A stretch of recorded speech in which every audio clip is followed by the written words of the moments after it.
As Julius rode the bus one afternoon, heading towards another long shift at the restaurant, he was lost in his thoughts, trying to mentally prepare himself for the day ahead. If you are not subscribed, I recommend you subscribe and activate the bell so you don't miss any videos. The bus was crowded, and amidst the chaos of passengers and the constant hum of city noise, Julius found a small moment of solace by immersing himself in his music with his headphones on. He glanced around, observing the diverse mix of people sharing the ride. A tall black man, dressed in flamboyant attire that clashed sharply with the more subdued clothing of the other passengers, caught Julius's attention. The man's extravagant outfit, marked by vibrant colors and eye-catching patterns, made him stand out in stark contrast to the otherwise mundane fashion of the bus riders. The man's flamboyance, however, seemed to be more than just a fashion statement. His demeanor was erratic and unsettling. Sitting beside the man was a little girl who bore a striking resemblance to him, his daughter. Despite the obvious familial connection, the little girl looked forlorn and detached. Her small frame was hunched slightly, and her eyes were fixed on the floor, as though she were trying to make herself invisible. She clung to her father's side with a visible lack of enthusiasm, her posture and expression betraying a profound sadness.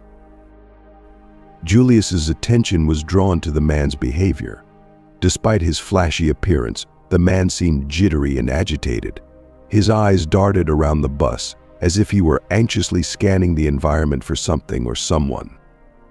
His lips occasionally trembled, and his gaze was unfocused, giving the unsettling impression that he might be under the influence of some substance. This sense of unease grew as Julius observed the man's constant shifting and restless movements.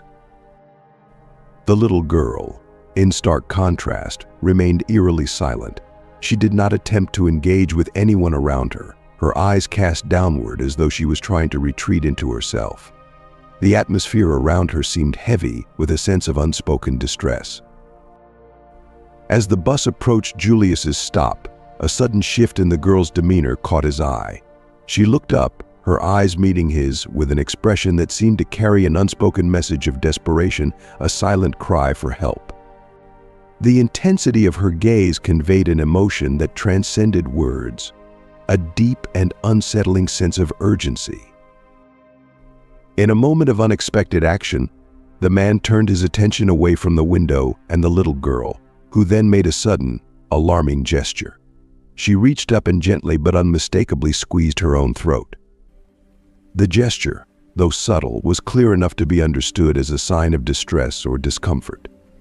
This disturbing action, combined with the man's erratic behavior and the girl's solemn demeanor, prompted Julius to take immediate action. Julius's heart pounded in his chest, a rapid, almost frantic rhythm that matched the chaos in his mind. He struggled to process the unsettling scene he had just witnessed.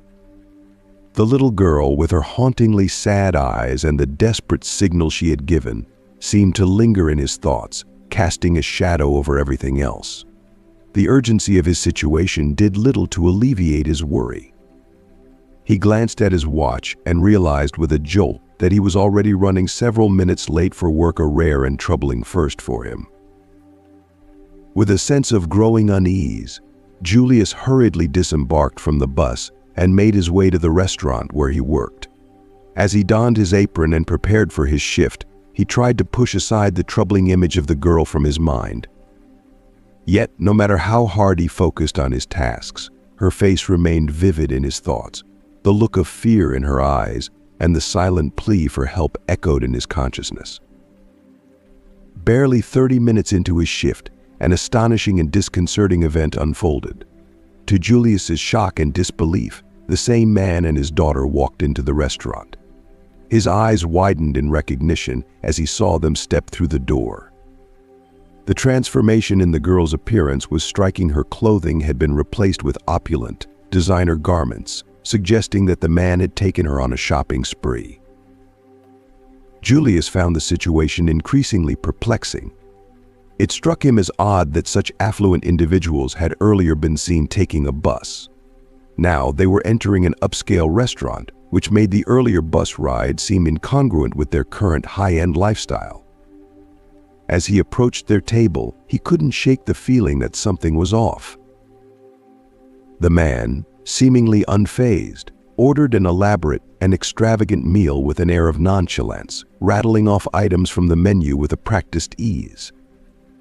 Julius noticed that the man paid with a stack of crisp, new bills, further highlighting the contrast between their earlier appearance and their current high status.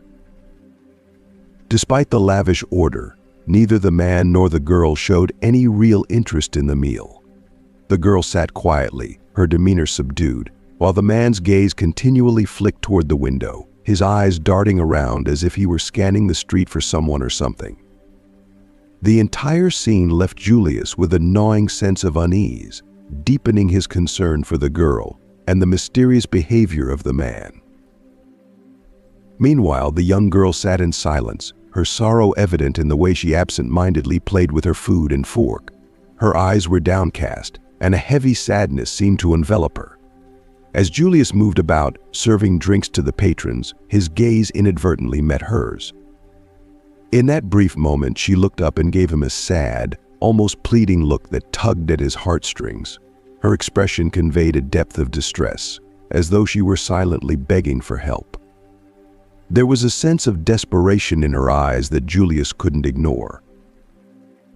When Julius turned his attention back to the window, hoping to distract himself from the unsettling feeling, the girl made a move that took him by surprise. It was the same subtle hand gesture she had used earlier on the bus. With a trembling hand, she reached towards her throat and applied a slight pressure, her eyes filled with a silent, urgent message. The gesture was unmistakable. It signaled that she was in danger. Julius's heart raced as he grappled with the gravity of what he had just witnessed. He felt a surge of urgency, but was uncertain about how to proceed. Knowing he needed guidance, he decided to confide in a trusted colleague. He discreetly pulled his friend aside and relayed the distressing situation he had observed. His colleague's face reflected immediate concern, his eyes darting toward the man and the girl at their table. It was clear that something was amiss, and action was required. Determined to address the situation, Julius and his colleague decided to approach the restaurant manager. The manager, a no-nonsense individual renowned for his commitment to maintaining the establishment's impeccable reputation, listened to their concerns with a hint of skepticism. Once Julius finished explaining the situation, the manager rose from his seat and peered through his office window at the man and the girl. After a brief and seemingly dismissive glance, he returned to his desk and waved off Julius's worries. Julius sensed that the manager's dismissal stemmed from a reluctance to inconvenience a paying customer who had made a substantial order. Additionally, he was aware of the manager's apprehension about the potential negative publicity that could arise from involving the authorities without concrete evidence.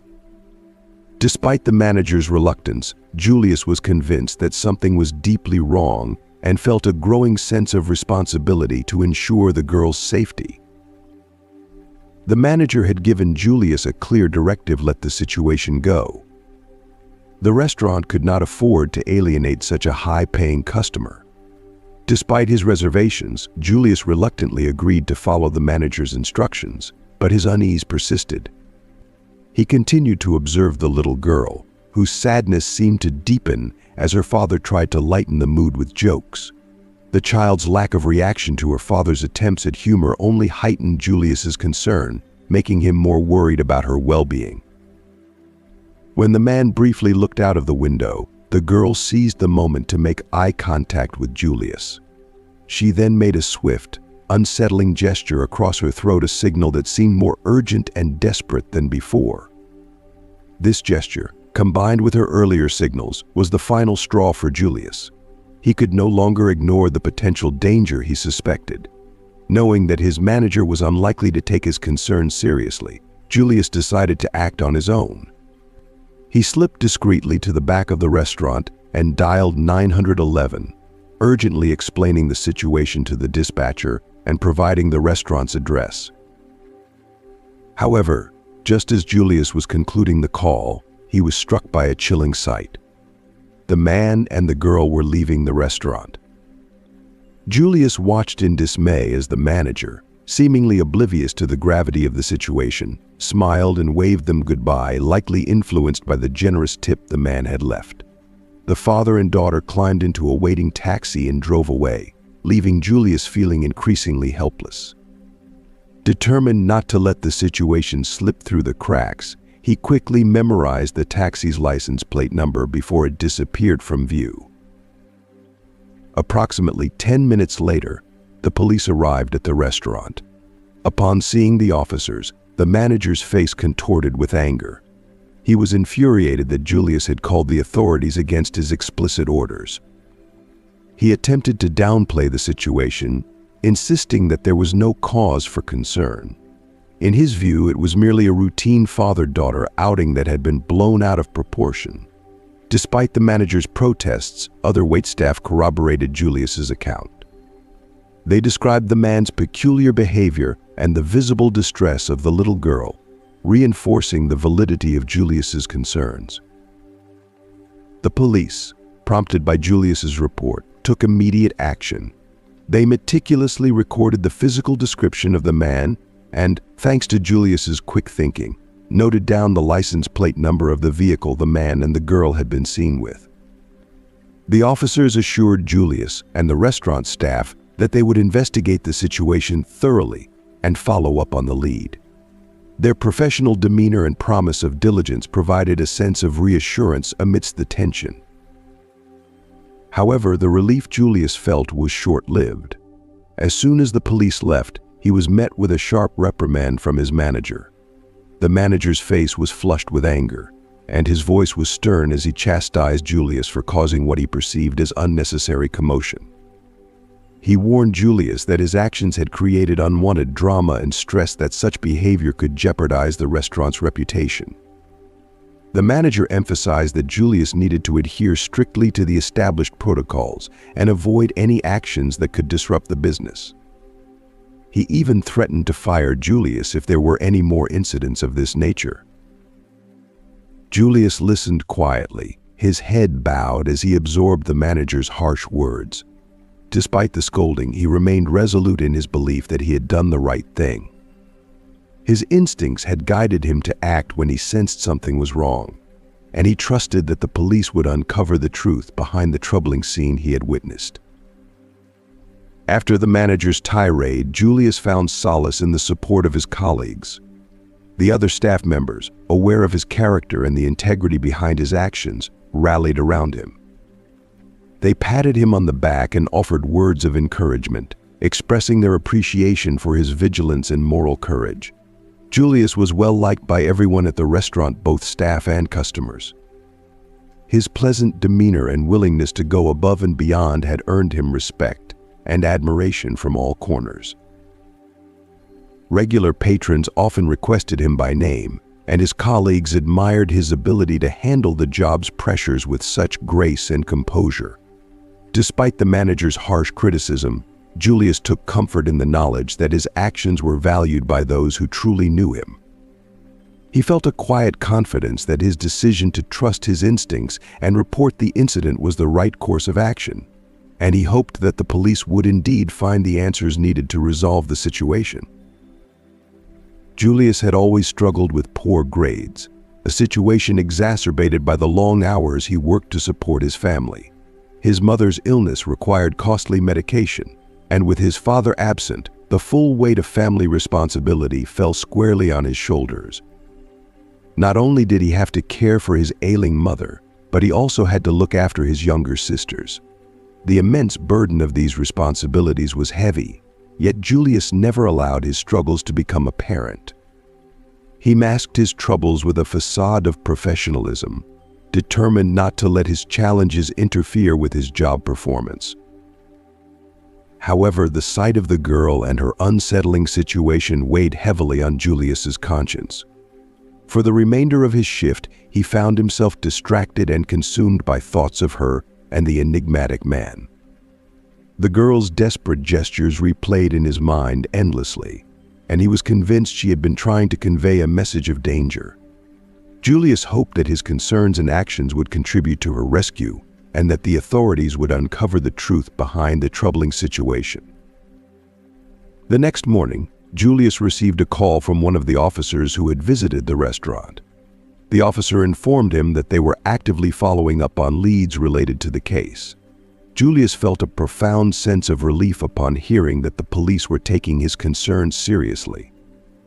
The case had been assigned to Detective Janet and Detective Oscar, two seasoned professionals renowned for their expertise in solving missing child cases.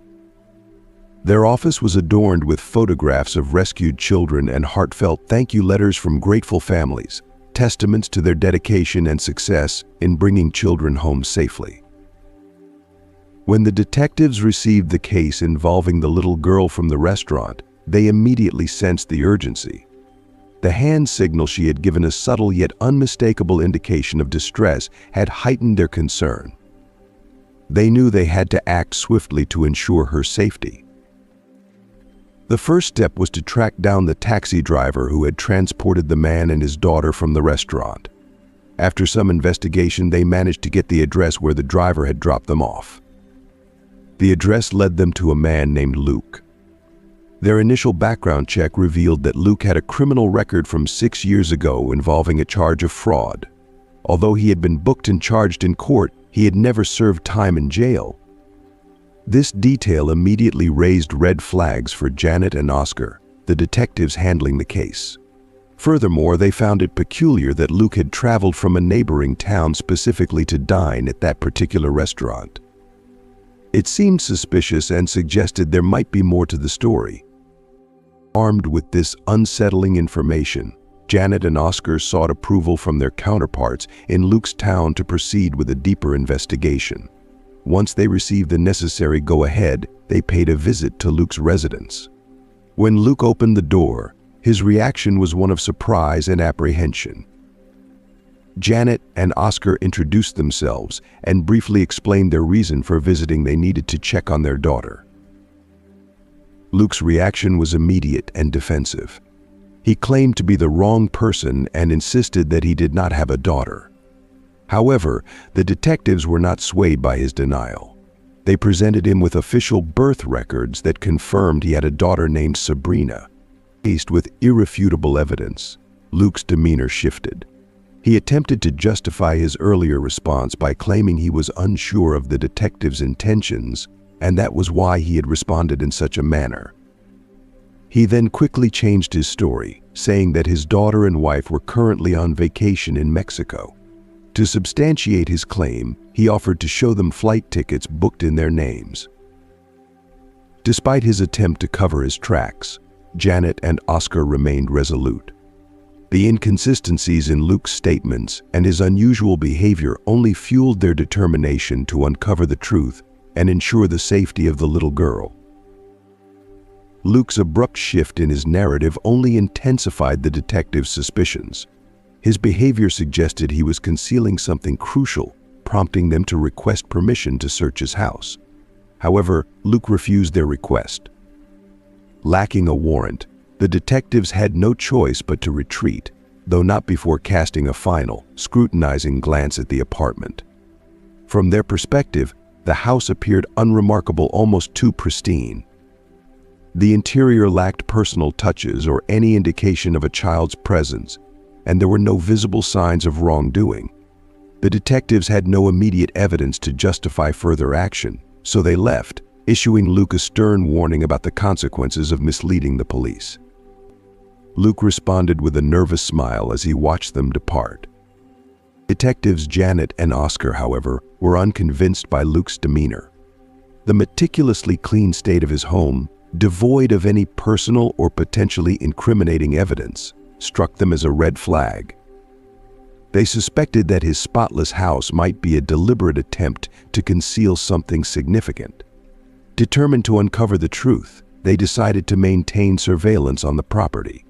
Positioning themselves at a discreet distance across the street, they observed Luke's movements with keen interest. Their patience soon bore fruit. About an hour later, Luke emerged from his house and set off in his vehicle. The detectives followed him closely, dimming their headlights to avoid detection. Luke's route led them to an old, dilapidated shack on the town's outskirts, an area noticeably isolated and devoid of nearby observers. This setting added an extra layer of suspicion to his actions. Luke parked his car and proceeded directly into the shack. The detectives parked at a safe distance and then approached the shack with caution. From outside, they could hear muffled voices and the sound of footsteps coming from within, further heightening their anticipation and concern. As the detectives approached the door, they peered through a small crack, and what they saw sent shivers down their spines. Inside, the scene was nothing short of nightmarish.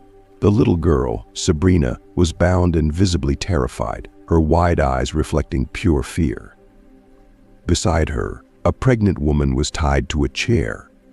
The woman appeared to be in a weakened, semi-conscious state, her body slumped in exhaustion. Luke, the man they had been pursuing, was aggressively trying to force a drink down her throat, his desperation evident in his frantic movements. The gravity of the situation propelled the detectives into immediate action. Without a second thought, they burst through the door. Oscar, the more physically imposing of the two, charged at Luke, tackling him to the ground. A fierce struggle ensued as Oscar wrestled Luke into submission, pinning him down and ensuring he posed no further threat. Meanwhile, Janet, the other detective, swiftly moved to the captives. She worked with practiced efficiency, quickly cutting through the ropes binding Sabrina and the pregnant woman. Sabrina, her small body trembling with a mix of relief and lingering fear, clung tightly to Janet. The intensity of the moment was palpable as Janet gently reassured her and checked her for injuries. Janet's focus then turned to Linda, the pregnant woman, who was barely conscious. Recognizing the urgency of Linda's condition, Janet called for immediate medical backup while continuing to offer comfort to Sabrina. Within moments, paramedics arrived and quickly took Linda and Sabrina to the hospital. Their swift response was crucial, ensuring that Linda received the urgent medical care she needed and that Sabrina was placed in a safe environment. Luke, now securely in custody, was transported to the police station for further interrogation.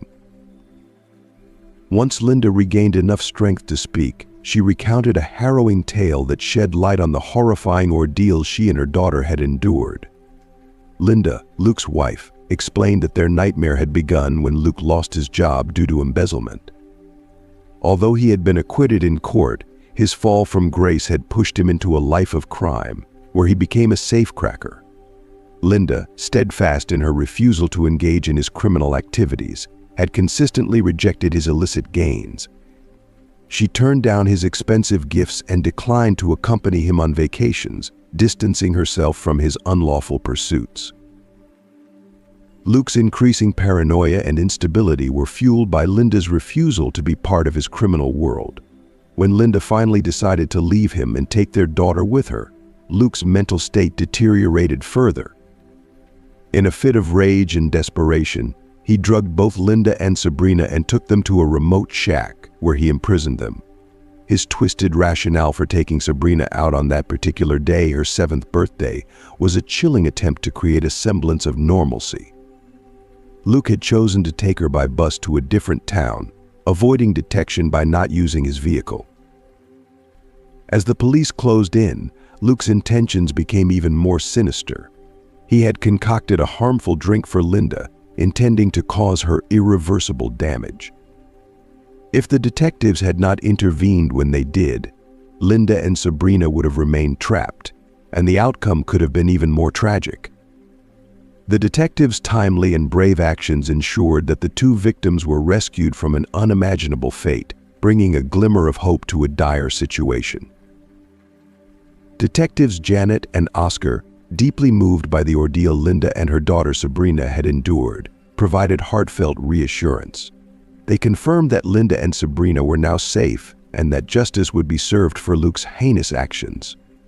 Back at the police station, Luke was booked and subjected to a rigorous interrogation. Despite his initial display of bravado, it soon became evident that he was a profoundly disturbed individual.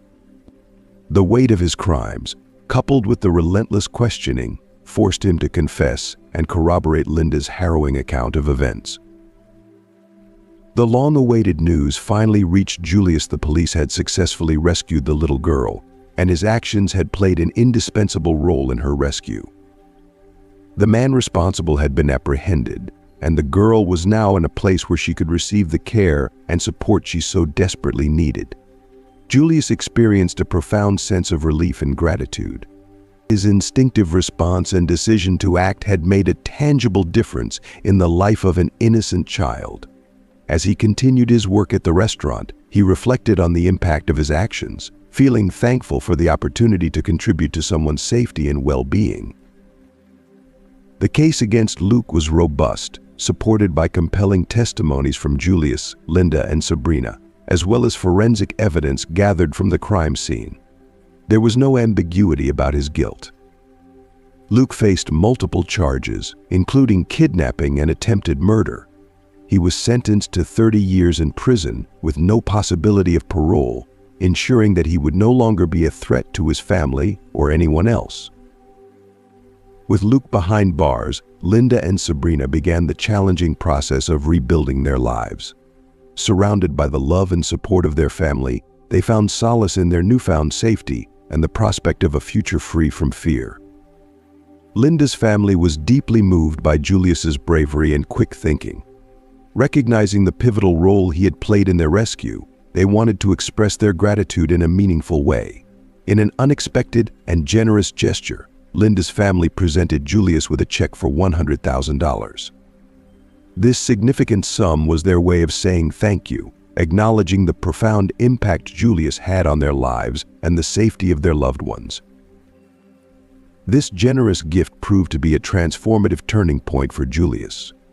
For a long time, he had been grappling with the challenge of juggling his academic pursuits while shouldering the responsibilities of caring for his family. The financial aid provided by the check offered him the stability he had been desperately seeking.